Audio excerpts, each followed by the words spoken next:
में आया खामनेई का Ismail number 2। Quds force chief लेगा हानिया का बदला।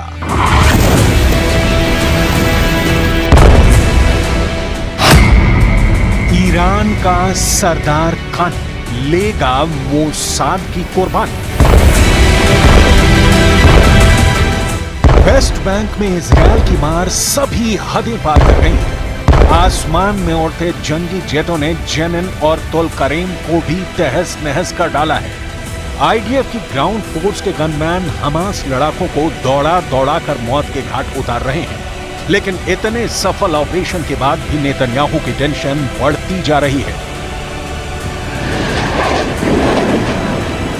हमास से जंग लड़ रहे इजरायल को असल चैलेंज वॉर जोन से दूर मिल रहा है।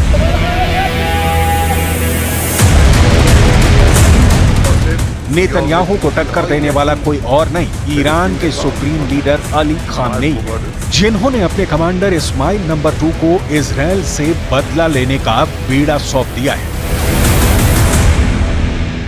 कौन है ये इस्माइल नंबर 2? इस्माइल कानी को क्यों कासिम सुलेमानी से बड़ा पावरफुल और खूंखार बताया जा रहा है? क्या नेतन्याहू और मोसाद एजेंट के रेडार पर पहले कभी नहीं आया खामनेई का इस्माइल नंबर 2? पूरे इजरायल फोर्स में खामनेई के इस लड़ाके के नाम की दहशत है। इस्माइल नंबर 2 का पूरा नाम इस्माइल कानी है। नसरल्ला से भी ज्यादा शातिर दिमाग और खुराफाती खोपड़ी वाला ये टॉप कमांडर नेतन्याहू के नाम बारूदी लेटर भी लिख चुका है।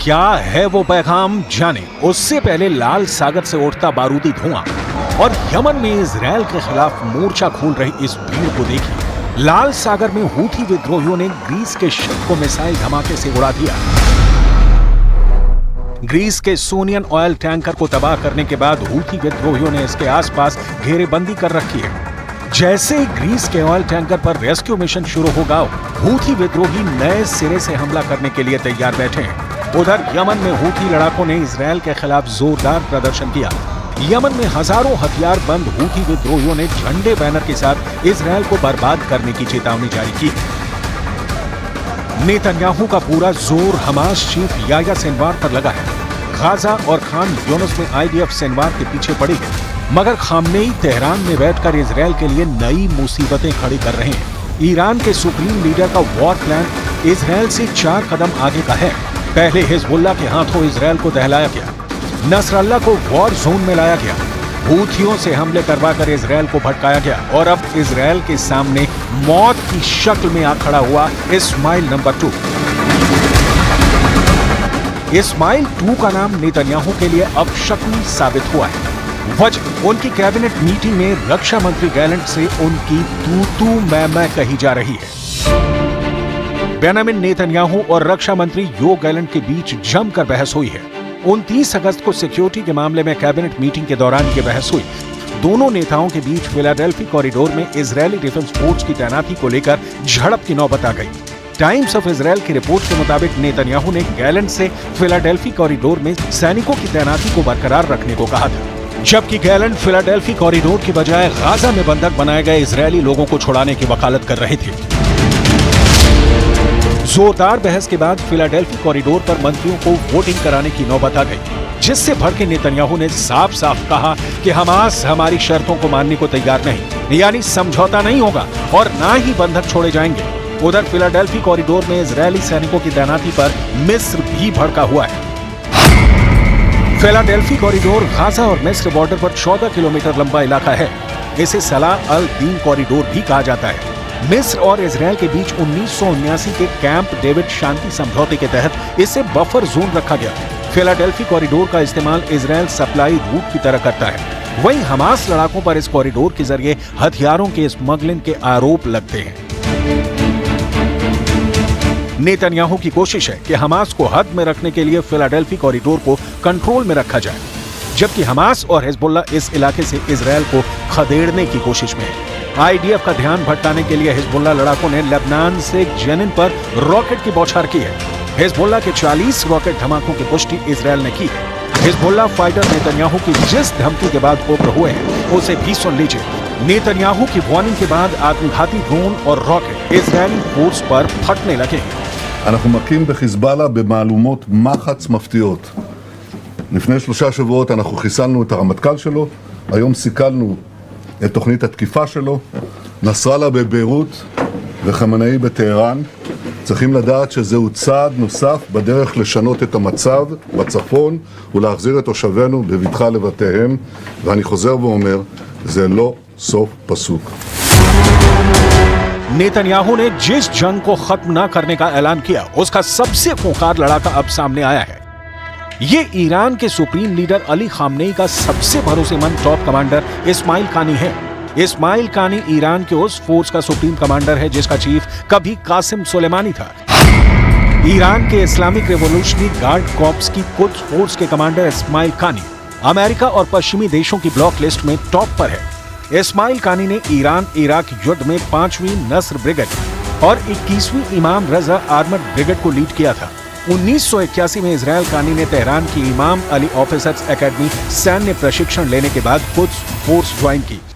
IRGC जनरल सुलेमानी ने इस्माइल कानी को 41वीं थरल्ला डिवीजन का कमांडर बनाया था। थरल्ला कमांडर रहते हुए इस्माइल कानी ने अफगानिस्तान, तुर्कमेनिस्तान और पाकिस्तान बॉर्डर की रखवाली की थी। साल 1997 में कानी को कुद्स फोर्स का डिप्टी कमांडर बनाया गया। जनरल कासिम सुलेमानी की मौत के बाद खामनेई ने इस्माइल कानी को कुद्स फोर्स का चीफ बनाया। इस्माइल कानी पर खामनेई को सबसे ज्यादा भरोसा है। इजरायल से बदला लेने के लिए कानी ने जो पैगाम भेजा है उससे मेजर जनरल मोहम्मद बाघेरी की जुबानी सुन लीजिए।